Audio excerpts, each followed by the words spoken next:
नमस्कार दोस्तों, मैं हूं अंजलि प्रिया और आप देख रहे हैं हार्ट टू हार्ट न्यूज़। दोस्तों आज हम लोग बात करेंगे इंडिया और नेपाल के बीच की बात। दोस्तों इंडिया और नेपाल के बीच बहुत ही अच्छे और गहरे रिलेशनशिप हैं और इसके बाद मैं आपको बता दूं कि इंडिया और नेपाल के बीच इतने अच्छे रिलेशनशिप हैं कि अगर आप इंडिया से नेपाल जाते हैं या नेपाल से इंडिया जाते हैं तो आपको वीज़ा, पासपोर्ट, किसी भी चीज़ की ज़रूरत नहीं होती है। आप वहाँ जाके काम कर सकते हैं, आप वहाँ जाके रह सकते हैं। लेकिन कुछ वर्षों से देखा जा रहा है या कुछ दिनों से देखा जा रहा है कि वहाँ इन दोनों का जो रिलेशनशिप है वो खराब हो रहा है। जी हाँ दोस्तों, मैं आपको बता दूं कि नेपाल के प्रधानमंत्री ने कहा कि कुछ महीने पहले उन्होंने कहा कि कोरोना वायरस जो फैला हुआ है नेपाल में उसका जिम्मेदार इंडिया है। जी हाँ दोस्तों, और मैं आपको बता दूं अभी इन दोनों के बीच विवाद चल रहा है बॉर्डर को लेके और ये तब से स्टार्ट हुआ जब नेपाल सरकार ने एक मैप जारी किया है जिसमें उन्होंने एक जगह को इंक्लूड किया है जो जगह अभी इंडिया के कंट्रोल में है। जी हाँ दोस्तों, मैं आपको अच्छे से क्लियर कर दूं कि ये जगह उत्तराखंड में आता है जो लगभग 300 स्क्वायर किलोमीटर का एरिया है जिसमें लिम्पियाधुरा, लिपुलेख, गुंजी और कालापानी के बेसिस पर इसे डिफाइन किया गया है।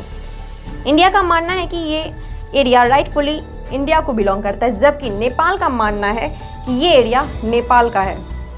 वहीं हम लोग हिस्ट्री को जाने उससे पहले मैं आपको ये बताना चाहूँगी कि इस विवाद की शुरुआत 2 इवेंट से हुई थी।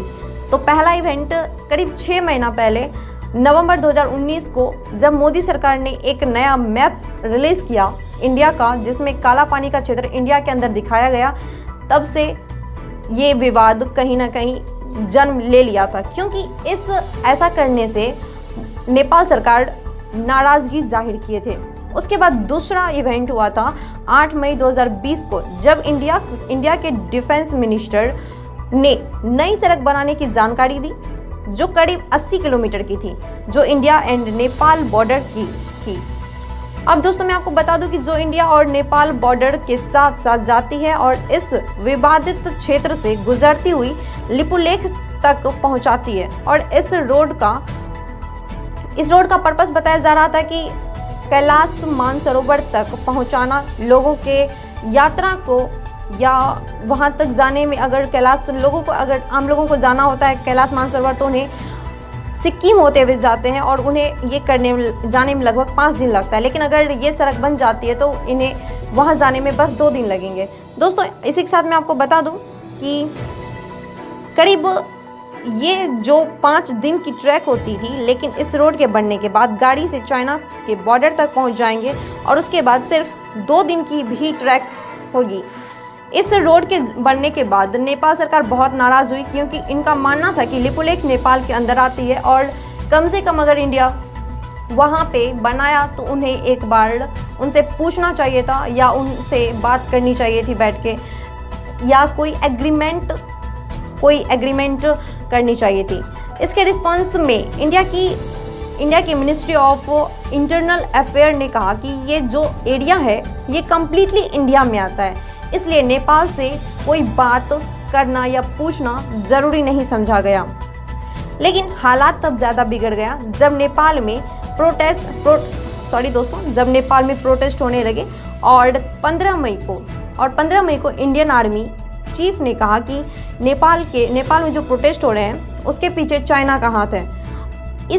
इस बयान से नेपाल के लोगों का और भी ज़्यादा गुस्सा बढ़ गया और उसी टाइम नेपाल के सरकार ने एक मैप जारी की जिसमें कि डायरेक्टली दिखाया गया कि ये क्षेत्र जो है ये नेपाल में आता है।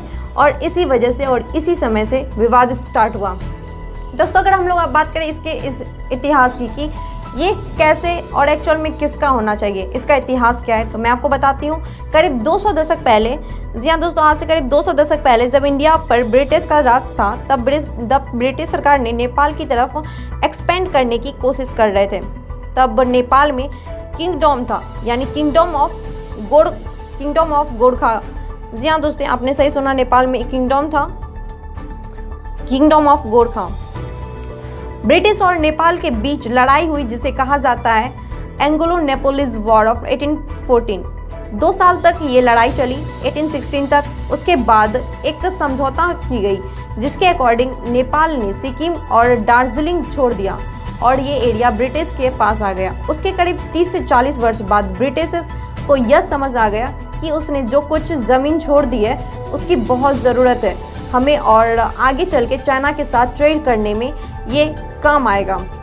और बड़ी चालाकी से उन्होंने 1860 ईस्वी में ब्रिटिशर्स ने नक्शा बदल दिया। उस वक्त किंगडम ऑफ नेपाल को इससे कोई दिक्कत नहीं हुई, क्योंकि यह छोटा सा लैंड था और नेपाल के नज़रिए से ज़्यादा यूज़ का नहीं था। यहाँ पे ज़्यादा लोग नहीं रहते थे, मतलब यहाँ पे लोग ना के बराबर रहते थे। इसी के साथ दोस्तों मैं आपको बता दूं 1947 में जब इंडिया आज़ाद हुआ था उसके बाद भी कोई प्रॉब्लम नहीं हुई। नेपाल में डेमोक्रेसी बहुत लेट से आई थी, मतलब 1990 में नेपाल एक डेमोक्रेटिक कंट्री बना। उससे पहले जब भी नेपाल का मैप बना था इस एरिया को नेपाल के मैप से बाहर ही रखा गया। उसके बाद 1960 में जब इंडिया चाइना के बीच तनाव बढ़ने लगा और वॉर भी हुआ था, तब इंडियन आर्मी ने इस एरिया में मिलिट्री फोर्स खड़ी की और परमिशन ली थी नेपाल के मोनार्की से। उन्हें कोई प्रॉब्लम नहीं हुई। तब से लेकर आज तक इस एरिया में इंडियन आर्मी की प्रेजेंस है। 1962 के बाद इंडिया एंड नेपाल लिपुलेख और कालापानी को अपने अपने मैप में दिखाता आ रहा है, लेकिन ये पहली बार हुआ है कि नेपाल ने लिम्पियाधुरा वाला रीजन अपने मैप में दिखाया है। दोस्तों अगर आप बात करें यहाँ पे एक्चुअल में होना क्या चाहिए था, ये सारा क्षेत्र किसके पक्ष में होना चाहिए था, नेपाल के या इंडिया के? तो मुझे लगता है अगर इस सिचुएशन को जोग्राफिकली देखा जाए तो नेपाल सही है, और अगर हम लोग समझौते के हिसाब से देखें तो ये क्लियर है कि नेपाल यहाँ भी सही है। लेकिन हम लोग सिचुएशन को हिस्टोरिकली और प्रैक्टिकली देखें तो मेरी राय में इंडिया सही है, क्योंकि 1860 के बाद ब्रिटिश भी इसी बाउंड्री को मानते आए हैं और नेपाल के राजा महाराजा जो भी आए और फिर धीरे धीरे आगे बढ़ता गया टाइम, और फिर उन सभी में से किसी को भी दिक्कत नहीं थी और इतने सालों तक यही अनऑफिशियली बॉर्डर चलता रहा था। अचानक से नेपाल बोलेगा कि नहीं, मुझे वही पुराना वाला बॉर्डर चाहिए जो आज से 100 साल पुराने वाला था, तो ये सेंस नहीं बनता है कोई। सो दोस्तों ये बॉर्डर का हिस्सा इंडिया में ही रहना चाहिए, और आप भी सोच के देखिए और आपको क्या लगता है अपना कमेंट ज़रूर बताइए। आज के वीडियोज़ में इतना ही, मिलते हैं अगले वीडियोज़ में, तब तक के लिए जय हिंद, जय भारत।